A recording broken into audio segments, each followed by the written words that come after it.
네, 안녕하세요. 저희는 인공지능 가상 인체를 이용한 의약품 발굴 연구팀 김동환, 선유준, 이재익입니다. 저는 인천고 2학년 김동환입니다. 먼저 저희 연구에 대해 간단히 소개하겠습니다. 신약 개발 과정은 기초 탐색 연구, 비임상, 임상시험, 허가 검토 및 승인 단계로 나뉩니다. 이러한 과정이 대략 15년 정도 걸리는데 질병 이해와 약물 수보권 탐색에 5년이라는 긴 시간이 소요됩니다. 저희는 이 단계에 인공지능을 활용함으로써 시간 단축과 정확도 증가 효과를 얻고자 합니다. 신약 개발에 인공지능을 활용하는 방법은 다양한데 저희는 네트워크를 중심으로 데이터를 분석했습니다. 저희의 연구 과정입니다. 우선 분석을 진행할 관심 질병을 선정하고 이에 대한 약물 후보군 탐색을 코코넛이라는 프로그램을 통해 진행합니다. 이 단계에서는 정말 많은 약물들이 후보로 자리 잡기 때문에 SQL과 엑셀 프로그램을 활용하여 상위 탑10을 지정해 줍니다. 그 다음 랜덤 웍 알고리즘을 이용해 이 약물들의 각각 점수를 매기고 가장 높은 점수를 가진 약물을 최종 후보로 선정합니다. 엑셀과 사이토스케이프라는 프로그램을 이용해 최종 약물의 메커니즘을 분석하는데요. 쉽게 말해 약물이 어떤 과정을 거쳐 질병에 영향을 미치는지 분석하는 과정입니다. 그리고 여기까지 내용 내용을 바탕으로 최종 결론을 내렸습니다. 저희가 선정한 질병은 알로페시아, 탈모입니다. 탈모는 성장기 모낭수 감소와 휴지기 모낭수가 증가하면서 머리카락이 빠지는 질병인데요. 발병 원인은 바로 유전입니다. 남성 호르몬 테스토스테론이 5알파 화산 효소에 의해 활성화가 되면 DHT로 전환됩니다. 이 DHT는 모근세포 파괴 물질을 분비해 모낭 성장을 방해합니다. DHT는 테스토스테론보다 강한 호르몬으로 배아 형성 때 남자로서의 특징을 개선하는 데 중요한 역할을 하지만 성인이 되면 이렇게 탈모의 원인이 되기도 하고 전립선 비대증을 발생시킵니다. 현존하는 탈모 치료제들을 조사한 결과 DHT 감소 효과를 모두 포함하고 있는 것을 확인할 수 있습니다. 이를 통해 저희는 DHT 억제 효과를 타깃으로 잡았습니다. 저희는 총 3가지 가설 후보를 선정했습니다. 첫 번째, 알로페시아 약효가 있는 천연물들에 공통적으로 포함된 약물이 치료 가능할 것이다. 두 번째, 알로페시아에 대한 치료에 공통적으로 연관된 약물이 치료 가능할 것이다. 세 번째, 알로페시아와 연관되어 있는 유전자들에 공통적으로 연관된 약물이 치료 가능할 것이다인데요. 저희가 중심으로 세운 DHT는 호르몬으로서 유전자와 연관이 깊기 때문에 세 번째 가설을 채택했습니다. DHT를 일으키는 5알파 환원 효소는 1형, 2형, 3형으로 나뉘는데요. 각각 SRD5A 1, 2, 3과 관련되어 있습니다. 저희는 이 SRD5A 1, 2, 3이라는 유전자와 가장 많이 연관된 약물이 알로페시아를 치료할 수 있을 것이다 라는 최종 가설을 세웠습니다. 여수고등학교 1학년 선유준입니다. 채점 기준은 알로피시아 헐브 자료에서 가장 많이 포함되는 컴파운드를 순위 매기고 SRD5A 1, 2, 3에 없는 컴파운드는 제거하는 것으로 정했습니다. 스코어는 스티그마스테롤이 5점입니다. 최대값이 3이 아닌 5가 나오는 이유는 리퍼런스가 포함되어 있기 때문입니다. 랜덤워크 알고리즘은 어떤 노드에서 다른 노드로 갈 확률을 행렬 연산을 통하여 계산합니다. 노드 엣지에 따라 각 노드에 대한 영향력을 판단합니다. 스코어는 스티그마스테롤이 0.01점입니다. 실패 원인은 코다 분석 결과 SRD5A2는 알로피시아와 연관성이 높다고 나왔지만 SRD5A1, SRD5A3는 관련이 없었습니다. 따라서 SRD5A2와 연관된 컴파운드를 가지고 분석을 돌려보는 것을 생각해 보았습니다. SRD5A 유전자가 알로피시아와 외에 연관되는 유전자가 더 많습니다. 이런 경우 랜덤워크 알고리즘상 한눈팔 것이 많아 수치가 상대적으로 낮게 나오기 때문에 리퍼런스 종류가 다양한 것은 하나로 여기고 연관성이 다양한 컴파운드는 점수를 낮게 처리하는 방식을 선택했습니다. 가설을 SRD5A2와 연관된 컴파운드를 가지고 분석을 돌려보는 것을 선택했습니다. 채점 기준은 알로페시아 허브 자료에서 가장 많이 포함되는 컴파운드를 순위 매기고 SRD5A2에 없는 컴파운드는 제거하는 것으로 수정했습니다. 스코어는 클로로 계산이 4점입니다. 이건 역시 최대값이 3이 아닌 5가 나온 이유는 리퍼런스가 포함되어 있기 때문입니다. 스코어는 클로로겐산이 0.02점입니다. 최종 컴파운드는 클로로겐산으로 정했습니다. 그 이유는 추가적인 문헌 조사 결과 클로로겐산이 알로피시아 SRDOA2와 연관되어 있다는 사실 도출해냈습니다. 코다 이펙트 프레딕션을 통한 가장 높은 스코어를 구했습니다.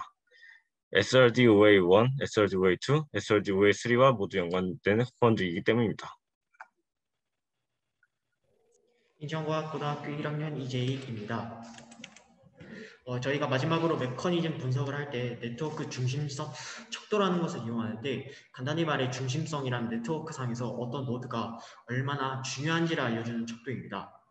이때 저희가 이용한 중심성은 Betweenist Centrality 매개 중심성과 Closeness Centrality 근접 중심성으로, 매개 중심성은 노드들 간의 최단 경로를 가지고 계산을 하는 중심성 척도로 어떤 노드에서 다른 노드로 갈 때 알고자 하는 노드를 얼마나 거치는지를 가지고 계산하는 중심성 척도이고, 근접 중심성은 중요한 노드일수록 다른 노드까지 도달한 경로가 짧을 것이라는 가정을 통해 중심성을 판단하는 것입니다.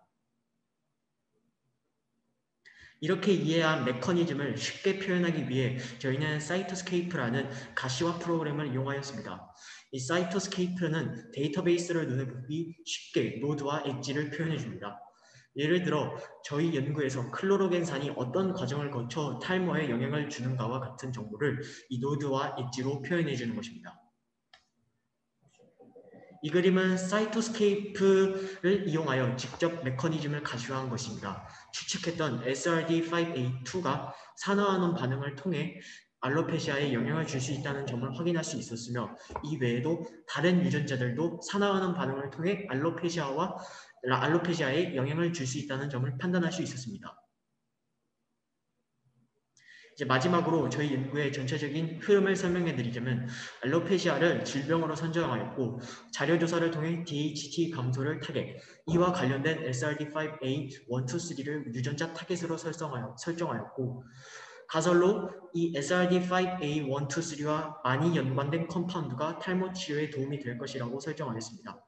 이에 따라 채점 기준으로 SRD-A5, A1, 2, 3와 많이 관련될수록 점수를 많이 주기로 했지만, 스코어를 분석했을 때 0.01대로 낮은 점수를 보여 실패 원인을 분석하여 SRD5A1과 3는 탈모와 관련되어 있다는 정보와 코다 데이터베이스에 부족하다고 판단하여 채점 기준을 SRD5A2와만 관련된 컴파운드에 점수를 주는 방식으로 스코어를 분석하였고, 그럼에도 낮은 점수를 보였지만 이는 컴파운드에 관련된 진수가 너무 많아 결과 도출 과정에 문제가 있었다고 판단하여 추가 문헌 조사를 통해 탈모 치료에 이용될 가능성이 있다고 판단된 클로로겐산을 결과 약물로 도출하였고, 이를 메커니즘 분석하고 가시화하였습니다. 결론은 사이토스케이프를 통한 코다 이펙트 프레딕션을 통한 약물 후보 가능성 예측, 코코넛을 이용한 연관성 분석, 현재 진행 중인 임상 연구, 사이토스케이프를 통한 메커니즘 분석, 문헌 조사, 이 많은 과정을 통해서 결과적으로 SRD5A1과 SRD5A3는 확인하지 못했으나 SRD5A2는 알로페시아 치료에 사용 가능할 것이라고 결론을 내리게 되었습니다. 연구의 의의는 알로페시아 치료를 위한 연구에 재현이 가능하며 인공지능을 이용한 약물 연구의 발전에 도움을 줄 것이라고 판단하였습니다. 지금까지 발표를 들어주셔서 감사합니다. 네, 흥미로운 내용의 발표 잘 들었습니다. 혹시 질문 있으실까요?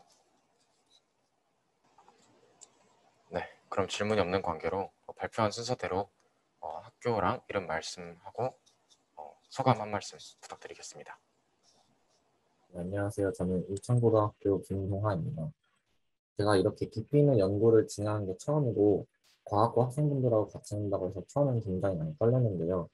시작하고 나서는 오히려 비대면으로 진행한다는 게 아쉽다고 느껴졌습니다. 정말 많은 도움과 조언을 주신 임수린, 박주현 선생님께 감사드리고, 다음에 이런 기회가 다시 찾아온다면 또 참여하고 싶습니다. 감사합니다. 우수학교 1학년 선유준입니다. 이번 활동이 온라인으로 진행되어 아쉬웠지만 다른 사람들과 같이 연구하면서 도움이 많이 되는 것을 느꼈습니다. 다음에도 기회가 된다면 다시 참여해보고 싶습니다. 인천과학고등학교 1학년 재학 중인 이재희입니다. 평소에 생물학과 정보가 연구되고 있다는 점을 뉴스를 통해 알 수 있었지만 이렇게 직접적으로 이제 같이 이 일반고 학생과 과학고 학생과 이 조교 선생님들과 같이 직접적인 연구를 해보는 건 이번이 처음인데 처음인 것 치고는 이제 조교 선생님께서 굉장히 잘 알려주시고 잘 지도해 주셔서 연구가 잘 마무리될 수 있었던 것 같습니다. 다음에 이 프로그램을 하게 된다면 다시 참여하고 싶습니다. 네, 혹시 조교님께서도 한 말씀 해주실 수 있나요? 네, 카이스트 이두원 교수님 연구실 임수린입니다. 사실 저희 생물정보학이라는 분야가 교과에는 없는 분야인데 그래서 학생들이 많이 낯설었을 것 같아요. 그래도 좀 적극적으로 배우려고 하고 주도적으로 참여해 주어서 연구가 잘 진행될 수 있었던 것 같고요. 저희가 지도할 때 학생들한테 의견을 좀 많이 물어보고 주도적으로 진행할 수 있게끔 했는데 적극적으로 참여해 줘서 잘 마무리가 된 것 같습니다. 네, 다들 고생하셨습니다.